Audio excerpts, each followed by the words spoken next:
actually stuck in the idea that we are in a mud, and this mud keep us from acknowledging God. Kumbaga, bantay ka na kami, chicks, ka na bang lalom sa lapok?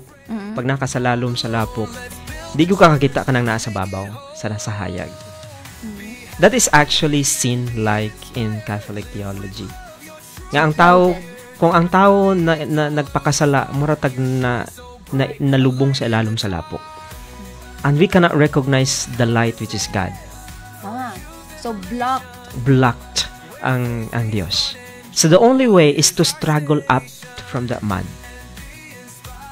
Kanang atong pagpaningkamot nga dili will. Oo, kanang paningkamot atong dili ta makasala or pagbuhin hinahinay buhin sa atong sala, it's actually trying to struggle way up.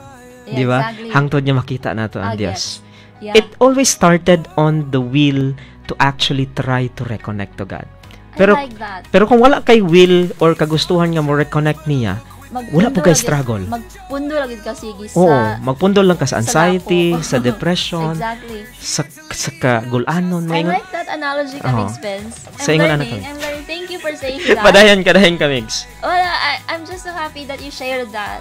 Which is true. I like that analogy na because of sin, because of what we are going through in our lives, mga kamigs, everything seems clouded, that we cannot see God. Mga trauma, nahimon na siya mga trauma, na-collect na-connect na siya atong ang rejection, nga kana bang na kay gipaningkamutan nga magka-friends mo or magka-close mo pero dili siya ganahan nimo, no? Napoy kanang gapa-impress ka niya, piwa gud siya na-impress nimo.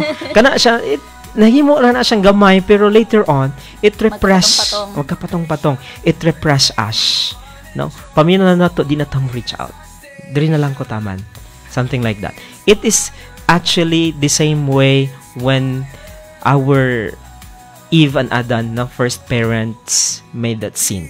We are stuck in a debt that we cannot pay, and Jesus paid that fully and liberated us.